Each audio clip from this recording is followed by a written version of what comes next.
A fierce political battle is escalating between Washington state and the federal government over immigration. In a conflict mixing threats of legal action, financial penalties, and fiery rhetoric, Washington Democrats have a simple message for the Trump administration: leave us the hell alone. This is the story of a major clash over so-called sanctuary policies and what it means for the people caught in the middle. The conflict ignited on August 13, 2025, when United States Attorney General Pam Bondi sent a sternly worded letter to Washington and other jurisdictions. The demand was clear: repeal state laws that limit cooperation with federal immigration enforcement. These policies, often called sanctuary laws, are designed to prevent state and local police from acting as federal immigration agents. The letter from the nation's top law enforcement officer declared that these policies thwart federal immigration enforcement and stated unequivocally, "This ends now." To back up this demand, the Attorney General laid out a series of severe potential consequences for non-compliance. These included suing the state, stripping it of federal funding, and even the possibility of criminally prosecuting public officials who are deemed to be obstructing federal agents. The administration's justification is that full cooperation between all levels of government is essential for effective immigration enforcement and for keeping American citizens safe. Washington state, however, has a different view. For years, it has deliberately built a wall between its local law enforcement and federal immigration authorities. This stance was solidified in 2019 with a law called the Keep Washington Working Act. This act prohibits state and local agencies from asking about a person's immigration status or religion, and it largely forbids them from helping with federal immigration enforcement. Supporters of the law argue it serves two key purposes. First, it allows local police to focus on community safety and local crimes rather than taking on the complex duties of immigration enforcement, which they see as a federal responsibility. Second, it aims to build trust with immigrant communities. The idea is that if immigrants, regardless of their legal status, are not afraid that contacting the police will lead to deportation, they will be more likely to report crimes and cooperate with investigations, making everyone safer. Faced with the federal government's ultimatum, Washington's leaders did not back down. The state's governor, Bob Ferguson, held a press conference on August 19th, the deadline set by Bondi, to issue a defiant response.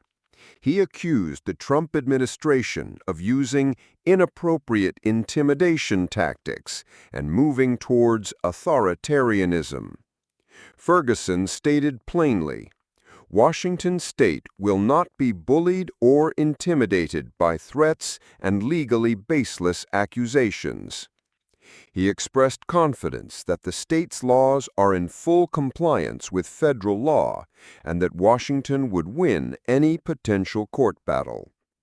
The most direct and memorable response, however, came from State Senator Lisa Wellman, the very lawmaker who sponsored the Keep Washington Working Act. She argued that the federal government recently received billions more in funding to handle immigration. Her message was blunt. It is the responsibility of the federal government to do their job, do your damn job, and leave us the hell alone. This standoff is more than just a war of words. It has significant real-world implications. The threat of withholding federal funds is a serious one, as that money makes up a substantial portion of Washington's state budget, paying for everything from infrastructure to social services. Furthermore, the escalating rhetoric is causing deep anxiety within immigrant communities. Many families, who are vital to Washington's economy, especially its agricultural sector, now face a new wave of uncertainty and fear. This is not just a local issue. The letters from Attorney General Bondi were sent to numerous cities and states across the country that have similar sanctuary policies. This conflict in Washington is a key battleground in a much larger national debate over immigration, states' rights, and the balance of power between local and federal governments.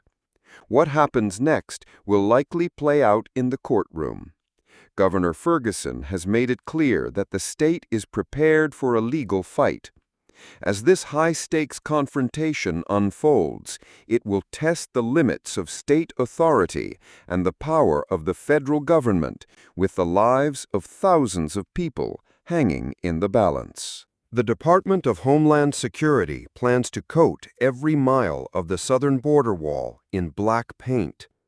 At a news conference in Santa Teresa, New Mexico, DHS Secretary Noem said the order came at the specific request of President Donald Trump.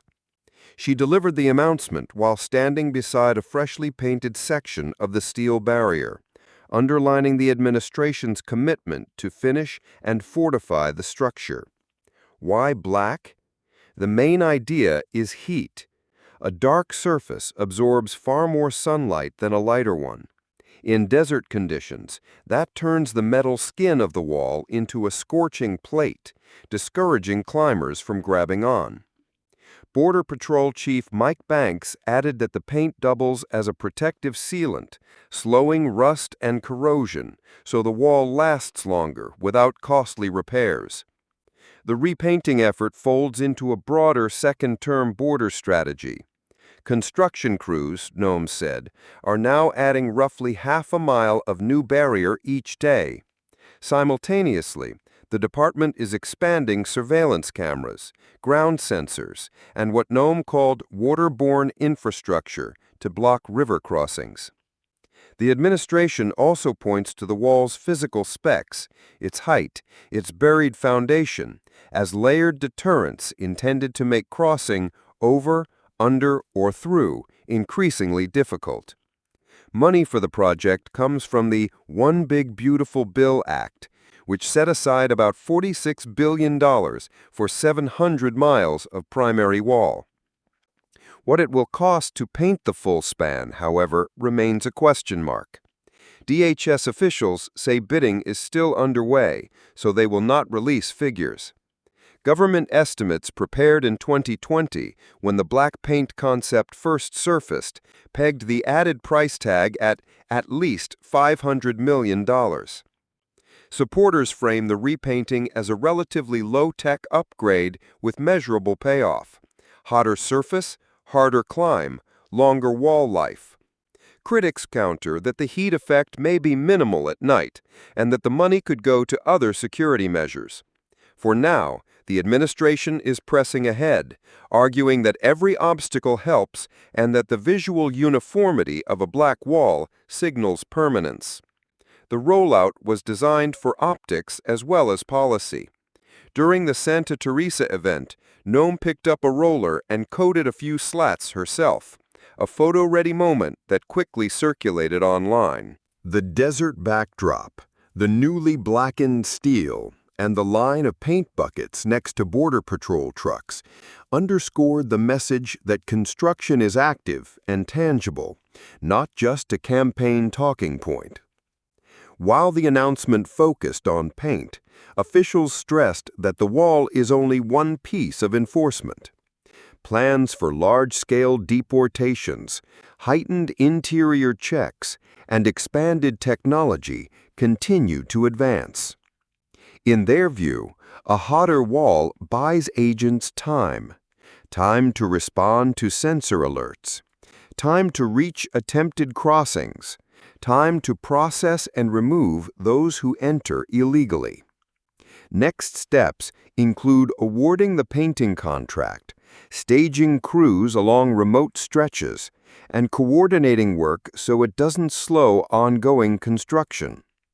Once a section is completed, maintenance teams will monitor how the black coating holds up under extreme temperatures, driving sand, and flash floods common along the border. In short, the administration is betting that a coat of black paint delivers 3 wins at once: a deterrent to climbers, a shield against rust, and a vivid visual statement of resolve.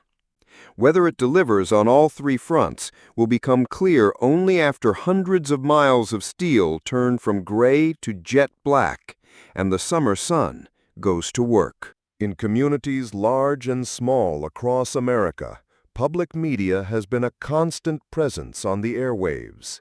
Now, a sudden financial shock has thrown this trusted institution into a fight for its very survival. This is the story of the scramble to keep public media afloat. For decades, the federal government has played a key role in supporting public radio and television stations. This support flows through a private nonprofit called the Corporation for Public Broadcasting, or CPB, which was authorized by Congress in 1967. The CPB distributes federal funds to more than 1,500 local public television and radio stations, forming the financial backbone of the system. But that backbone has been shattered. Following the passage of the Rescissions Act of 2025, a staggering $1.1 billion in funding for PBS and NPR stations over the next 2 years was eliminated. In response, the Corporation for Public Broadcasting announced it would be forced to shut down, with operations expected to cease around September 30, 2025. This has triggered an immediate and existential crisis for the local stations that rely on this funding to operate. Experts are now warning of a potential doom loop. The initial closure of an estimated 115 local stations could trigger a domino effect. As stations go dark, the entire system has less money to create the programming that attracts audiences and donors, leading to even more closures. The impact of this defunding isn't spread evenly. The most vulnerable stations are often the ones serving smaller, rural, and indigenous communities. For these, federal funding from the CPB can make up over 30% of their entire budget. An estimated 115 of these stations are now at immediate risk, threatening the primary and sometimes only source of local news for 43 million people. Beyond the loss of news and cultural programming, there's another critical service at risk: public safety. The CPB was managing a vital program called the Next Generation Warning System. Created in 2022 with a $136 million appropriation, this grant program was designed to upgrade emergency alert equipment, especially in rural and disaster-prone areas. With the CPB's closure, the distribution of the remaining funds is in jeopardy. This leaves communities vulnerable, without the modern, life-saving alert systems they were promised. The CPB has urged FEMA, the Federal Emergency Management Agency, to take over the program, but its future remains uncertain. The argument from the Trump administration and proponents of the cuts is that in today's vast and diverse media landscape, federal funding for news media is simply unnecessary.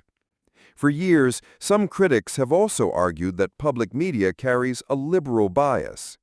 But advocates for public media see it differently.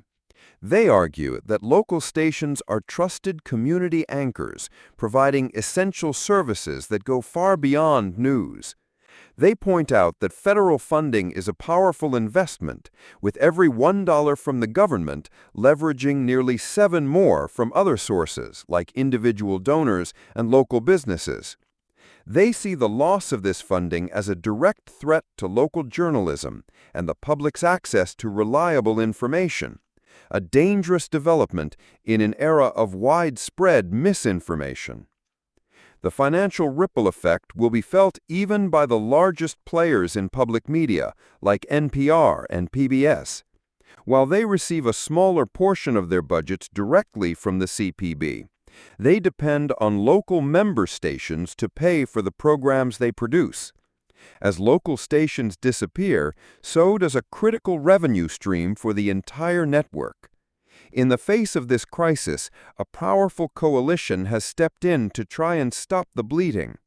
A group of major philanthropic organizations, including the Knight Foundation, the MacArthur Foundation, and Pivotal Ventures, led by Melinda Gates, have committed nearly $37 million in emergency funding.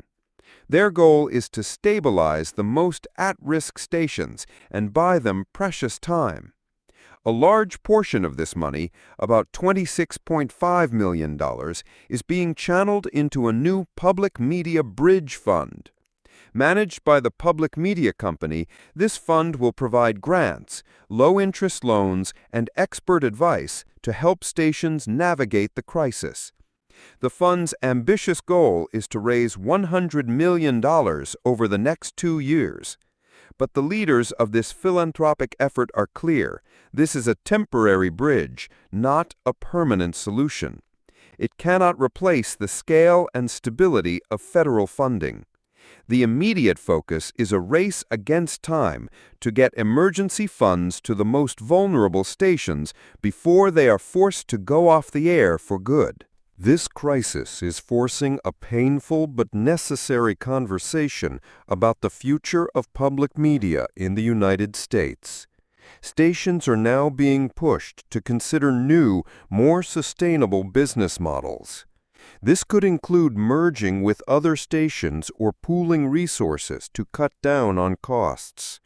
The scramble is on, not just for money, but for a new vision of what public media can be. While the emergency funding provides a crucial lifeline, the long-term future for many of the local stations that have served their communities for generations remains deeply uncertain. The outcome of this struggle will determine whether public media can adapt and survive, or if a trusted voice in countless American communities will be silenced.